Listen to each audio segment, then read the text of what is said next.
When the Aurora fell from orbit, 25 people were thrown into the ocean with nothing but a lifepod and a hope of surviving. Some pods sank within minutes, some drifted for days.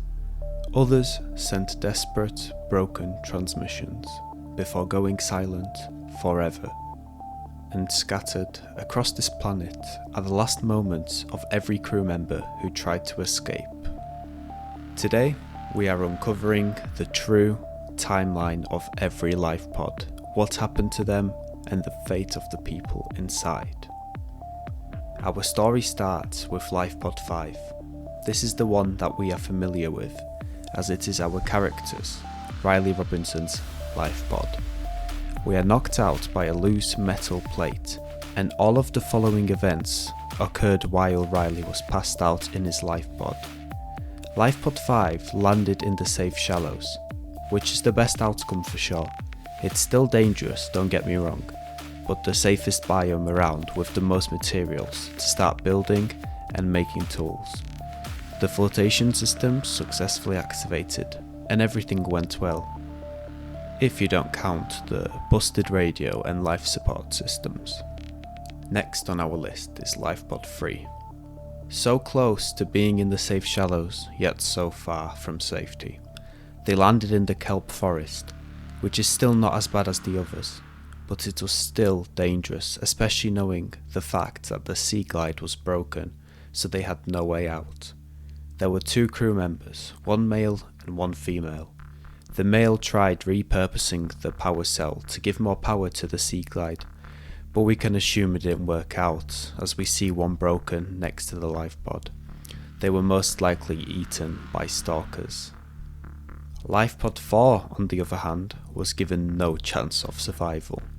As it landed in the crash zone, carrying one crew member, the flotation systems were active, but as you can see, it got toppled the other way around.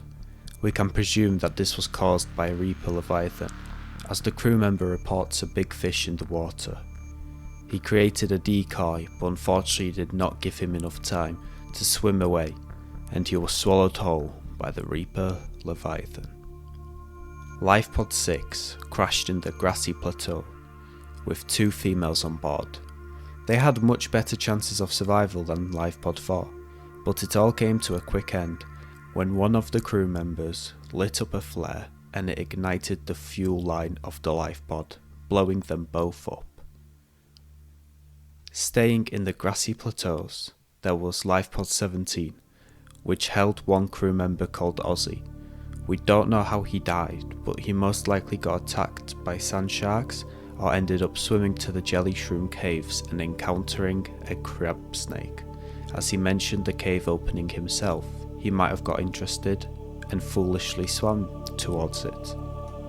Now we will sink into the depths of the crag field. This is where we find Lifepod 7. They were put in an unfortunate biome with an unfortunate situation. A broken fabricator which basically guaranteed their death. We can find items beside the lifepod, which were probably their best attempts at trying to get the fabricator working again, before they ended up getting killed by local bone sharks. We now go to a much nicer biome, the mushroom forests. Here lies Lifepod 13, which carries the remains of a high priority passenger, Johi Kassar.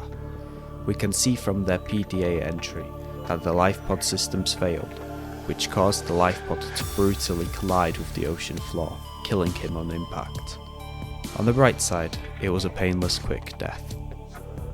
Moving to the bulb zone lies Lifepod 12, which carried a medical officer who was in a very hostile environment. Ironically, the medical officer most likely bled to death after admitting that he cheated the medical test and didn't even know how to stop his own bleeding. It is also worth mentioning that he was already exhibiting symptoms of the Kara bacterium before he died. Moving to the deep sparse reef lies Lifepod 17, which carried Second Officer Keane. Here we find out that he was communicating with the captain of the Aurora before sending a distress call and abandoning his lifepod to regroup at the rendezvous point that the captain provided him coordinates with. Moving on to the final lifepod, which lays in the blood kelp zone. This lifepod carried CTOU and someone called Berkeley. CTOU manages to stop the lifepod from flooding, but at the cost of only having 30 minutes of oxygen left. They decide to try to go for the rendezvous coordinates that Officer Keane broadcasted. We know that Berkeley didn't manage to escape, but it's unknown how he ended up dying. However, CTOU manages to meet up with Officer Keane at the floating island. CTOU was focused on helping the other survivors, whereas Officer Keane was disagreeing, but he eventually follows her into the ocean. We then later find out that Keane makes one final PDA entry. Him and you have been lost to sea. The other lifepods were never found, so we can presume that they all landed in the void and made some ghost leviathans very, very happy.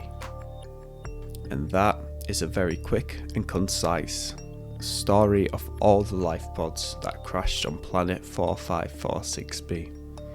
What are your thoughts on all of these lifepods and their fates? I think it's very unlucky that Riley Robinson passed out and was unable to help these people. And the worst part was all the other lifepods that landed in the void. They must have experienced a terrible fate. Imagine landing in an open ocean with the ghost leviathans right beneath you. Thank you very much for watching, guys. I hope you enjoyed this video, and if you did, then like and subscribe for more Subnautica content. Subnautica 2 will be coming out next year very soon, so make sure to subscribe to be updated on all things Subnautica 2 and some old Subnautica things too. Have a great day or night wherever you are. Thank you very much. Goodbye.